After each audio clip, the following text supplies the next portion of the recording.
is clips, points on what it means in terms of chapters and sequences. Warmest welcome, newcomers of the Sasakawa Foundation. Yes. With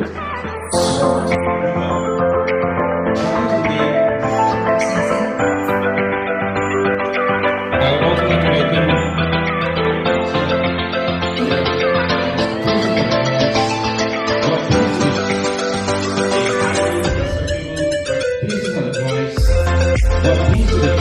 Peace Museum was started way back in. Good afternoon, Kurumjari,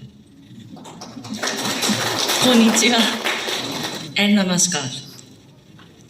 My name is Yui Nakamura from the Sasakawa Peace Foundation in Japan. So it's a great privilege and honor for me to participate in the book launch event for the battles of Imphal and Kohima Japanese operations in Northeast India. Okay. We are so excited that this event marks the 70th anniversary of the establishment of the diplomatic relations between India and Japan. And of course, this year is also a very important year to celebrate the 75th anniversary of Indian independence. More than 3/4 of a century ago, Manipur and Nagaland were once a theater of war during the so-called Asia-Pacific War. Countless of lives were lost in the mountains and valleys. While many died on the Japanese and Allied sides, great suffering was also inflicted upon the local people as their peace was violently disturbed. We tend to highlight only the glorious past, while memories of the war were gradually fading away over the years. If we do not wish to repeat the same mistakes in the future, however, I believe that the new generations must learn the lessons of the past from multiple perspectives. This is particularly becoming our reality when we witness ever uncertain global situations today. We believe that the history will not be clearer to the eyes of the present if we do not see the memories of all those involved. We understand that there are already rich historical accounts in English from the Allied perspective. Therefore, the Sasakawa Peace Foundation and the Nippon Foundation, our parent organization, supported the establishment of this Imphal Peace Museum. In order to narrate the stories of war, focusing on the local people's experiences. The museum also touches upon the post-war reconstruction as well as the rich cultural diversity of the state. Every time I step into this museum, I became a bit emotional. When I visited this construction site for the first time in 2016, I learned that there was a project initiated by the Manipur Tourism Forum and World War II Imphal Campaign Foundation, but physically there was nothing. After a while in 2018, I started to engage with this project. Since then, with the help of countless of people both from Manipur and Japan, especially from the members of the local advisory committee, including Naorem Lokendra Sensei and Pradeep-san. And of course, we cannot forget the Haibaru Town Museum in Okinawa. We have finalized the core philosophy and the concept of the museum.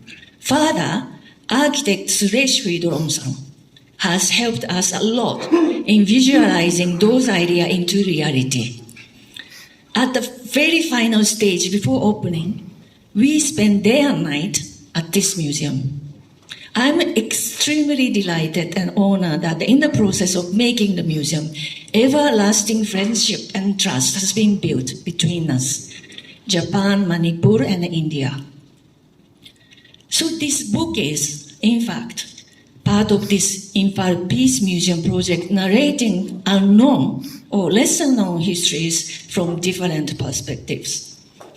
I would like to emphasize that concerning the so-called Operation Imphal, it is the very first attempt in English language to capture Japanese accounts of the battles from official records of Senshi Social War History series.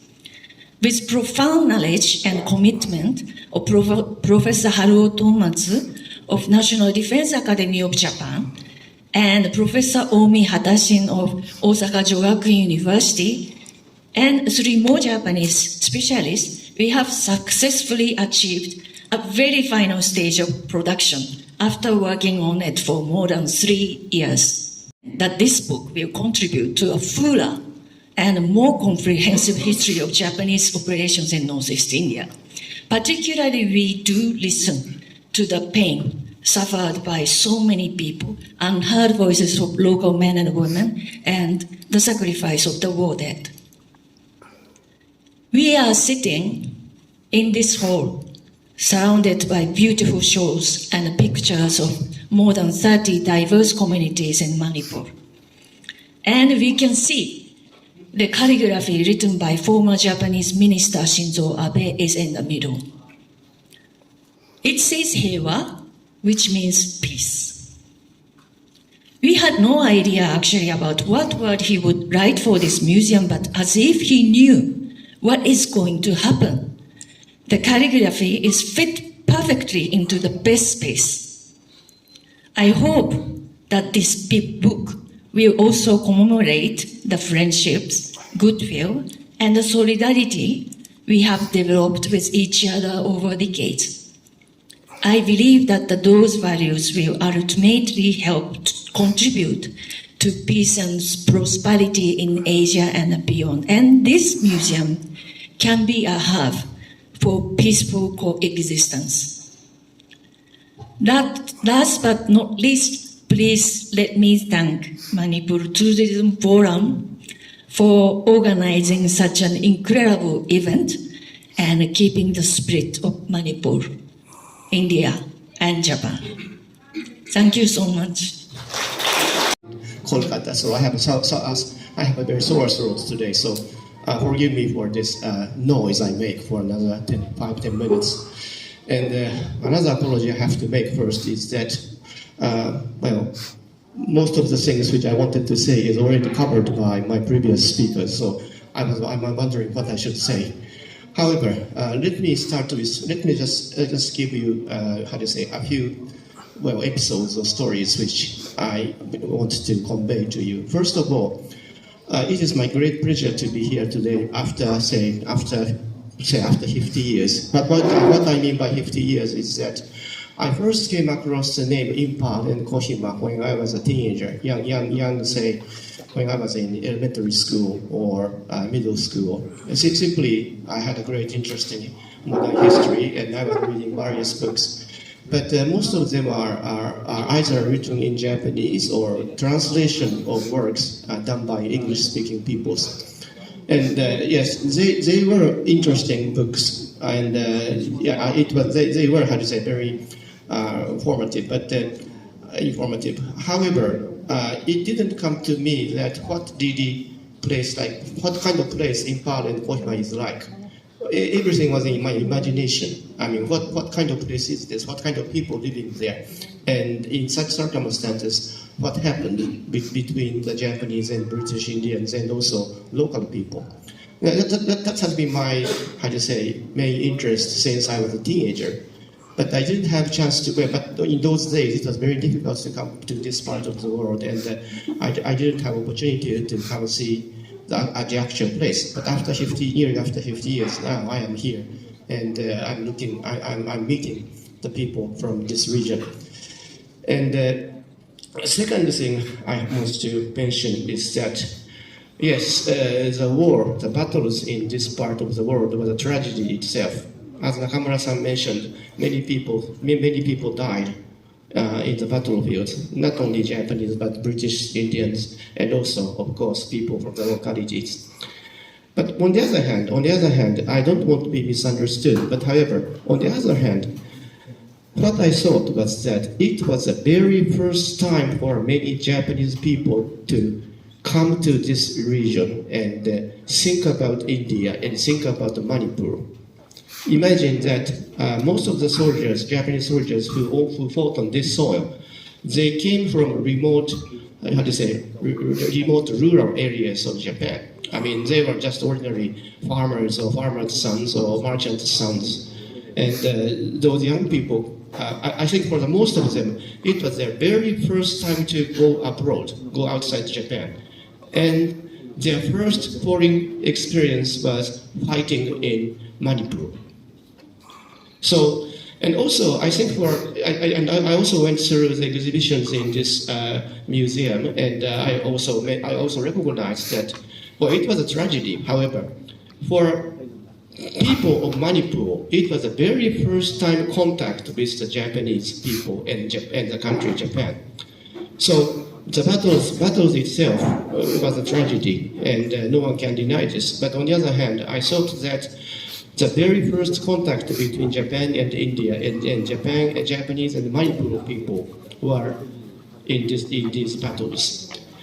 And as already mentioned by previous speakers, narratives of these battles were chiefly made by the victorious British in the English language, or the Japanese people who had experienced it in the battlefields. Well, British version is basically a hard-won battle after strenuous, painstaking efforts. It's that kind of story.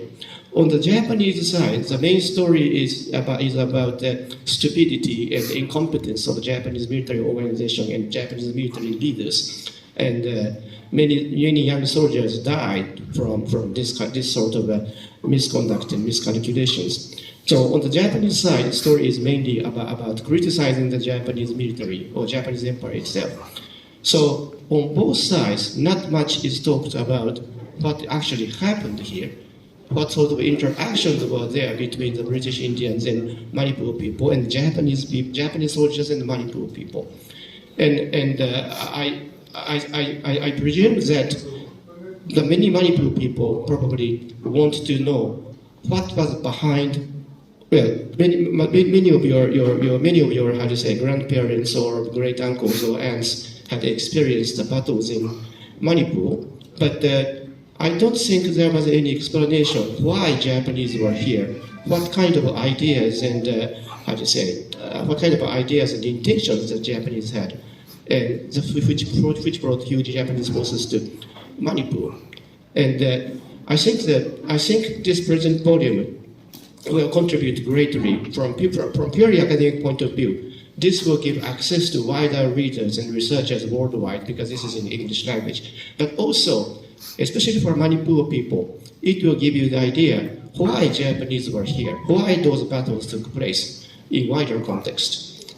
So I think I should spare my time. I think I should spare time for the discussions and questions and answer sessions, which I had a very great expectation, and I hope this discussion will be a very lively one. Thank you very much indeed.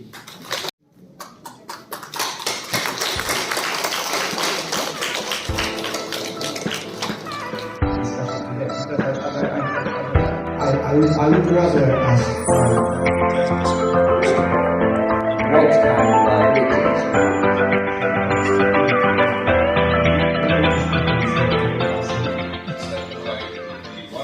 of I'm not an expert on the topic, as you could have seen. I asked questions.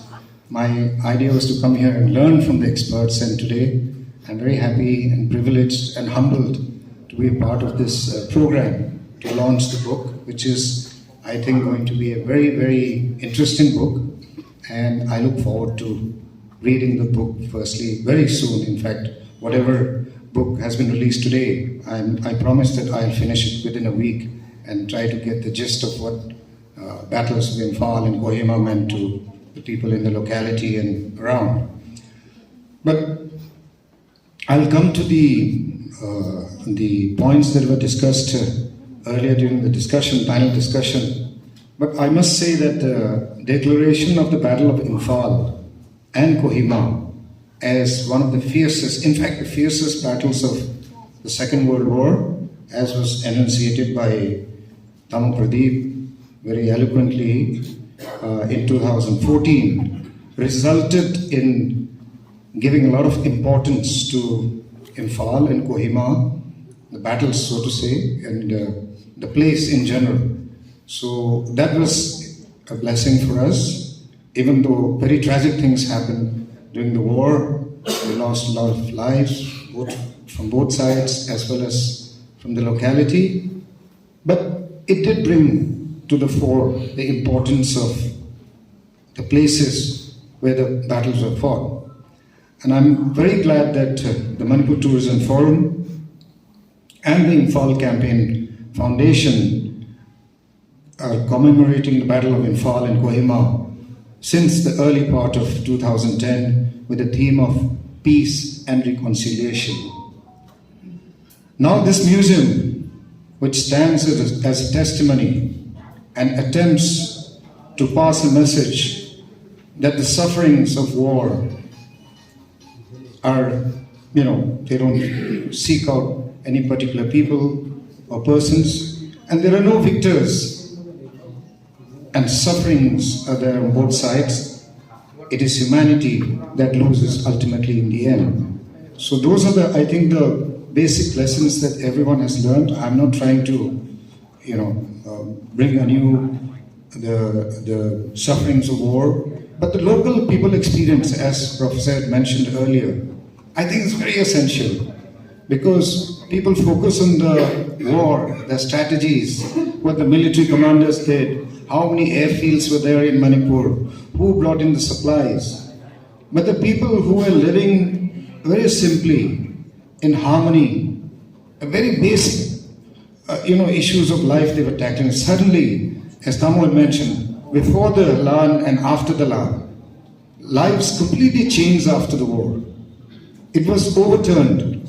People ran from their houses. In fact, why I questioned the name of the war was because people from Imphal ran and hid in my own village, Utlao and Maibam. Maibam was, of course, the battlefield, but they were hiding in nearby villages also. But the main battles, as our director of the museum he's very knowledgeable about it also, he has narrated a number of times the kind of battle that was fought here in this locality. And it's called Red Hill, by the way. It's not because the hill is red, because of the blood that was flowing from the hill was red, because so many people died, so many people had to give up their lives, and in that, even the local people suffered a great deal. So the book, if it deals, I'll get to read it, of course, later, with that the experience of the local people, how they helped the Japanese people with rations, what was their thinking when the Japanese people came into their houses and tried to ask for rations. And I was very happy to hear when the External Affairs Minister, when he came here, and we were having this interaction, Professor Jayashankar, Dr. Jayashankar, when he came here, we were having this interaction, and there was this intervention in which it was mentioned that the local people really welcomed the Japanese people, not just to please, our External Affairs Minister's wife, who happens to be a Japanese also, by the way. And but it was a fact that Japanese, because they ran out of rations, they had to go to the local people for support. And the people, local people, tried to help them in every way possible. So that was also of cooperation, of help, that was extended at that time. Those things, issues also came up, and it was very interesting, I should say. Now, I think the Imphal Peace Museum, in which we are seated today, has now become one of the most visited sites in Manipur. On a general way, I'm veering a bit away from the topic. But the importance of this museum cannot be underlined even more, because it has anybody who visits Manipur from outside the state or outside the country also, when they visit Manipur, they always come and visit this museum. It has become a must-visit place. And the way the museum has been looked after, developed by the director, by the office bearers. Of course, they're maintaining it and seeing, but so many people have gone into making this such an iconic place in our state that whenever we go to school children, when I go to visit schools in remote areas, in the hills, or any other place, I always mention, I never fail to mention that please come and visit the Peace Museum as a school trip, as a college trip, because when you come here, when you see the history of the war, maybe that will prevent you from making further, such mistakes, or just seeing as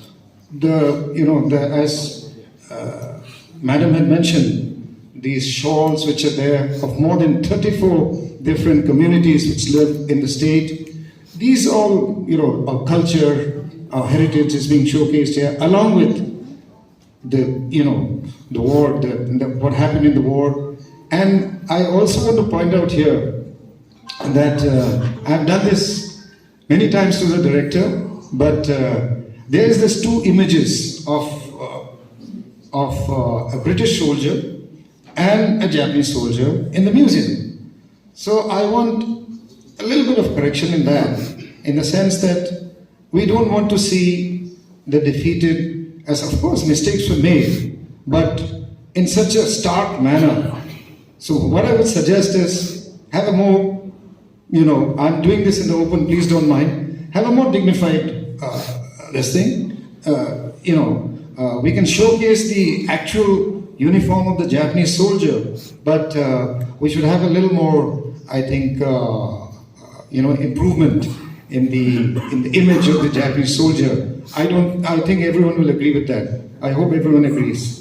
A Japanese soldier to kara masado yam sonu one madu madu se ye mudan waiteva kitang di madu masado moisu they came to save, they came to liberate our country, our state, along with Subhash Chandra Bose. So I think that is a point that the director may kindly note. But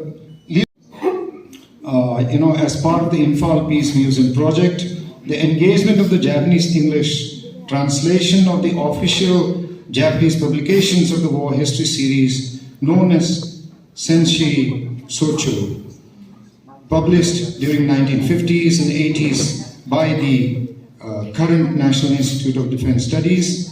This book is finally being, released in a few places in Delhi, Calcutta, and Imphal now. So it's really nice to be here at the book launch, and I'm also glad to know that the Senshi Socho project focuses specifically on the volume which are relevant to the study of Japanese attack on the present, the territories of India, with the intention of, freeing the Indian territories from the British rule, and which means that the current Manipur and Nagaland in 1944, those were the main places that they came with the objective in mind. As you had correctly mentioned, the objective was to take Imphal. But again, I differ a bit on that point, because the objective was to take Imphal, but the battle happened in Maibam. So that argument, the battle happened, and the place where the battle, the objective was to take France, but the battle happened in Normandy. That's why it's called the Battle of Normandy.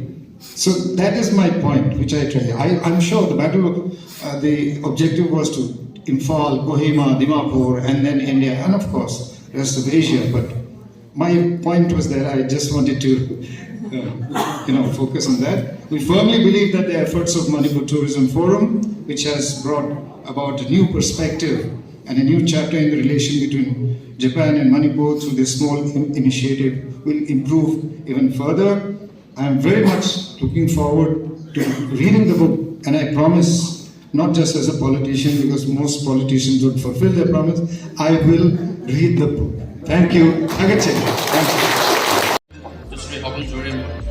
Director for this museum.